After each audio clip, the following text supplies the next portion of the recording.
Glowing auras and black money. In the $600 billion annual Defense Department budgets, the $22 million spent on Advanced Aerospace Threat Identification Program was almost impossible to find, which is how the Pentagon wanted it. For years, the program investigated reports of unidentified flying objects, according to Defense Department officials, interviews with program participants, and records obtained by the New York Times. It was run by a military intelligence official, Luis Elizondo, on the fifth floor of the Pentagon C ring, deep within the building's maze. The Defense Department has never before acknowledged the existence of the program, which it says was shut down in 2012. But its backers say that while the Pentagon ended funding for the effort at the time, the program remains in existence. For the past 5 years, they say, officials with the program have continued to investigate episodes brought to them by service members while also carrying out their other Defense Department duties. The shadowy program, parts of remain classified, began in 2007. Initially, it was largely funded at the request of Harry Reid, the Nevada Democrat who was the Senate Majority Leader at the time and who has long had an interest in space phenomenon.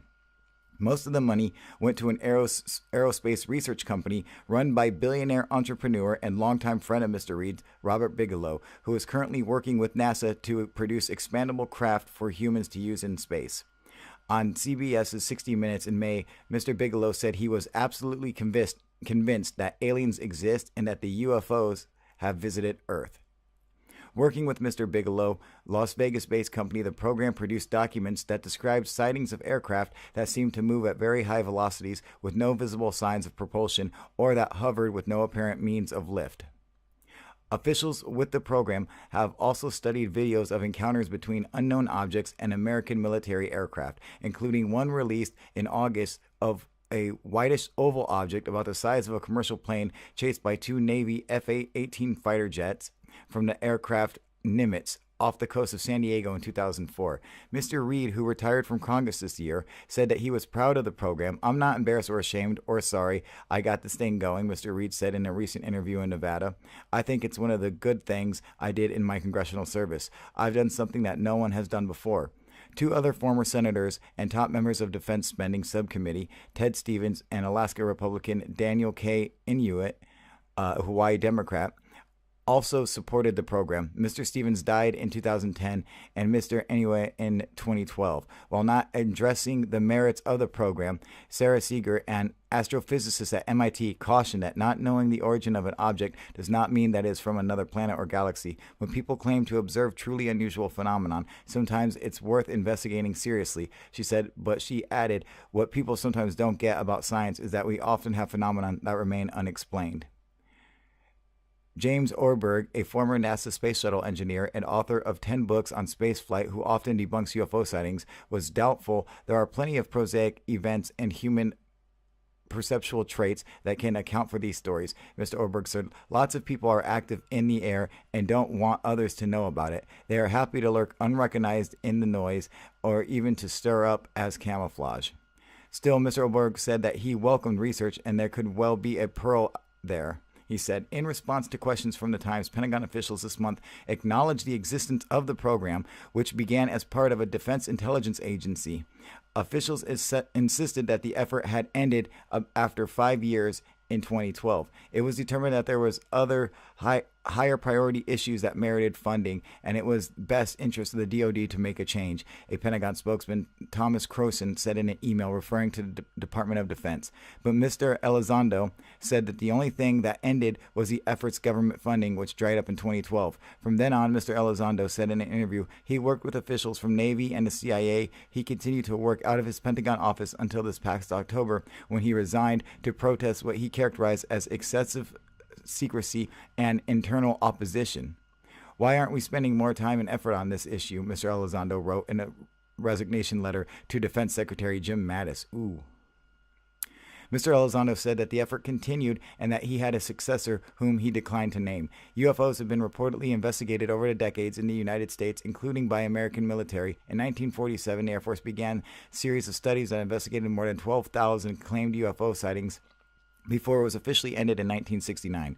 The project, which included a study codenamed Project Blue Book, started in 1952, concluded that most sightings involved stars, clouds, conventional aircraft, or spy planes, although 701 remain unexplained. Robert Siemens Jr., said Secretary of the Air Force at the time, said in a memorandum announcing the end of the Project Blue Book that it no longer can be justified either on ground or national security or in the interest of science. Mr. Reed said his interest in UFOs came from Mr. Bigelow in 2007.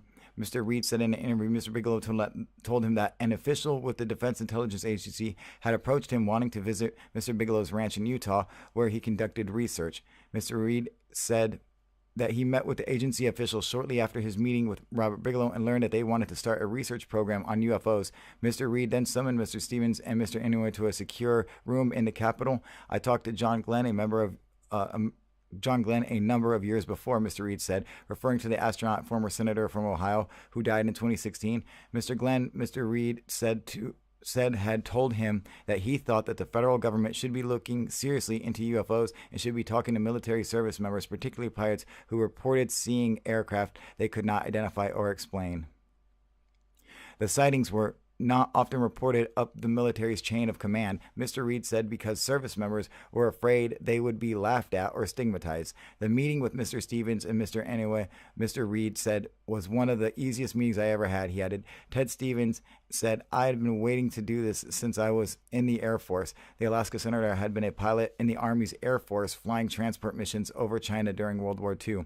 During the meeting, Mr. Reed said Mr. Stevens recounted being tailed by a strange aircraft with no known origin, which he said had followed his plane for miles.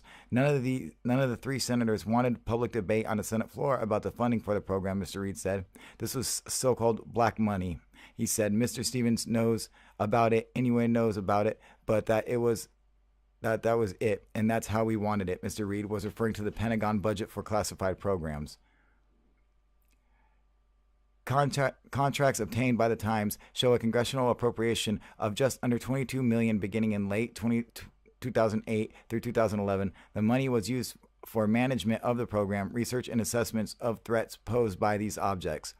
The funding went to Mr. Bigelow's company, Bigelow Aerospace, which hired subcontractors and solicited research for the program.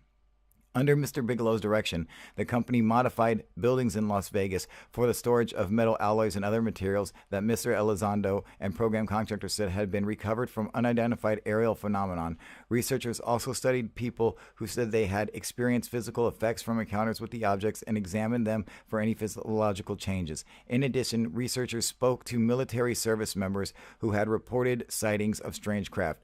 We're sort of in the position of what would happen if you gave Leonardo da Vinci a garage door opener, said Harold Putoff, an engineer who has conducted research on extrasensory perception for the CIA and later worked as a contractor for the program. First of all, he tried to figure out what is this plastic stuff. He wouldn't know anything about the electromagnetic signals involved or its function. The program collected video and audio recordings of reported UFO incidents, including footage from Navy F-18 Super Hornets showing an aircraft surrounded by some kind of glowing aura traveling at high speeds and rotating as it moves. The Navy pilots can be heard trying to understand what they are seeing. There's a whole fleet of them, one exclaims. Defense officials declined to release the location and date of the incident. Internationally, we are most backward country in the world on this issue, Mr. Bigelow said in an interview. Our scientists are scared of being ostracized, and our media is scared of the stigma. China and Russia are much more open and work on this with huge organizations within their countries. Smaller countries like Belgium, France, England, South America, countries like Chile are more open to, and they are protective and willing to discuss the topic rather than being held back by juvenile taboo. In 2009, Mr. Reed decided the program had made such extraordinary discoveries that he argued for a heightened security to protect it. Much progress has been made with the identification of several highly sensitive, unconventional aerospace-related findings, Mr. Reed said in a letter to William Lynn III, a deputy defense secretary at the time, requesting that it be designated a restricted special access program limited to a few listed officials. In 2009, the Pentagon briefing summary of the program reported by its director at the time asserted that what was considered science fiction is now science fact, and that the United States was incapable of defending itself against some of the technologies discovered. Mr. Reed requested for the special designation was denied. Mr. Elizondo, in his resignation letter, October 4th, said that there was a need for more serious attention to many accounts for the Navy and other services of unusual aerial systems interfering with military weapon platforms and displaying beyond next-generation capabilities. He expressed his frustration with the limitations placed on the program, telling Mr. Mattis that there remains a vital need to ascertain capability and intent of these phenomena for the benefit of the armed forces and the nation. Mr. Elizondo has now joined Mr. Putoff and other Defense Department officials, Christopher K. Mellon, who is Deputy Assistant Secretary of Defense for Intelligence, in a new commercial venture called To the Stars Academy Arts and Science. They are speaking publicly about their efforts as their venture aims to raise money for research into UFOs. The interview, Mr. Elizondo said he and his government colleagues had determined that the phenomenon they had studied did not seem to originate from any country. The fact is not something any government or institution should classify in order to keep secret from the people, he said. For his part, Mr. Reed said he did not know where the objects had come from. If anyone says they have answers now, they are fooling themselves, he said. We do not know.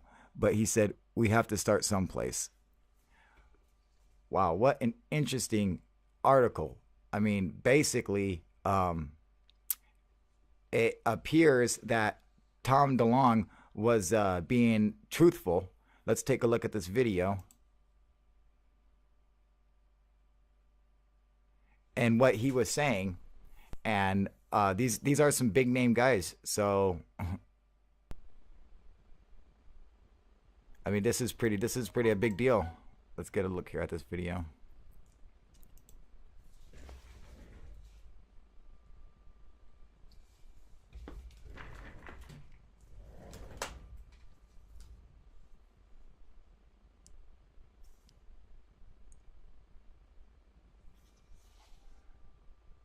Now it seems like it has some kind of like glowing aurora over it, or I mean, like a cloud something, which I've seen in actually one of my UFO encounters.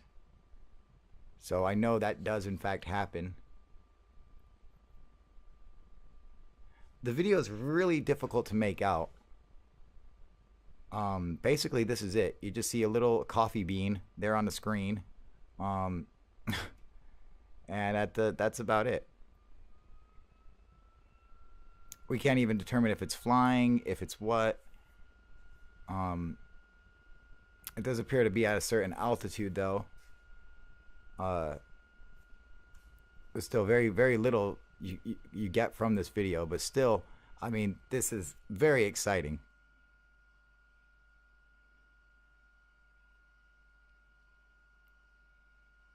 Now, I don't know if that was the craft itself flying away, if this was the from the aircraft moving, but this all appears to be pretty legit. So what are your guys' thoughts on this? I mean, basically they're saying that there was a Men in Black. All right, there was a part in an intelligence agency that investigated UFOs that was funded by black money. What we've been saying this entire time is in fact true, and I think this is incredible. I just want to see what happens to this, because I think this is a big deal, and you know, this kind of proves what we've all been saying for how long, you know. This is no joke. You know, and despite what our genius president has to say, all right, the New York Times is not fake news, all right? So despite what President Trump says, the New York Times is not fake news. These guys are dedicated investigative journalists, and they absolutely do a good job when they go and investigate anything on any story that they publish. So if the New York Times is saying it's legit, then it's fucking legit. There's no argument there. All right, so I don't give a fuck what any fucking stupid Trump supporter says and wants to call this shit fake news. They're fucking idiots. Well, what are your guys' thoughts? All right, do you guys have we been proven correct in this? You guys think that this is all legit? Are these guys all full of shit? What are your guys' thoughts? All right, UFO Proof out. What's up, you guys? UFO Proof here. And have you ever wanted to go and buy UFO hunting equipment but don't know where to get it from? Well, now you're in luck because Amazon has teamed up with UFO Proof in order to bring you everything you need for UFO hunting. And that's why I've opened up the UFO Proof warehouse on Amazon.com. You got cameras, night vision, tripods, everything you need for hunting UFOs is there. Lasers, flashlights, drones, all the equipment you need is in one spot at the UFO Proof warehouse at Amazon.com. Everything you see here on UFO Proof is from Amazon.com. From my microphones, my cameras, everything always comes from Amazon. So that's where you're going to be able to find it, all on UFO Proof warehouse at Amazon.com. The link is in the description below. Just click on it, and everything that you see on this show is there for sale at Amazon.com. So make sure you go and pick it up at the UFO Proof warehouse. Link below. Go check it out, you guys. UFO Proof out. In the $600 billion annual Defense Department budgets, the $22 million spent on Advanced Aerospace Threat Identification Program was almost impossible to find, which is how the Pentagon wanted it. For years, the program investigated reports of unidentified flying objects, according to Defense Department officials, interviews with program participants, and records obtained by the New York Times. It was run by a military intelligence official, Luis Elizondo, on the 5th floor of the Pentagon C ring, deep within the building's maze. The Defense Department has never before acknowledged the existence of the program, but with the program have also studied videos of encounters between unknown objects and American military aircraft, including one released in August of a whitish oval object about the size of a commercial plane chased by two Navy F-18 fighter jets from the aircraft Nimitz off the coast of San Diego in 2004. Mr. Reed, who retired from Congress this year, said that he was proud of the program. "I'm not embarrassed or ashamed or sorry I got this thing going," Mr. Reed said in a recent interview in Nevada.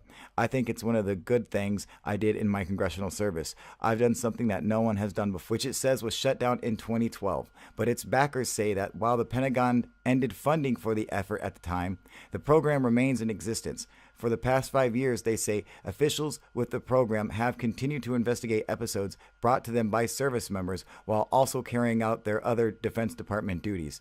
The shadowy program, parts of remain classified, began in 2007. Initially, it was largely funded at the request of Harry Reid, the Nevada Democrat who was the Senate Majority Leader at the time and who has long had an interest in space phenomenon. Most of the money went to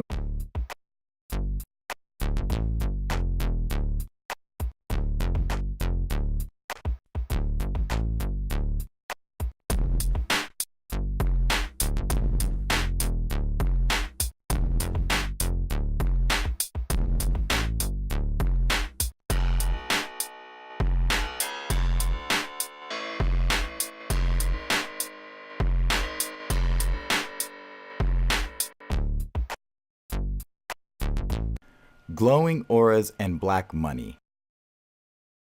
An aerospace research company run by billionaire entrepreneur and longtime friend of Mr. Reed, Robert Bigelow, who is currently working with NASA to produce expandable craft for humans to use in space. On CBS's 60 Minutes in May, Mr. Bigelow said he was absolutely convinced that aliens exist and that the UFOs have visited Earth.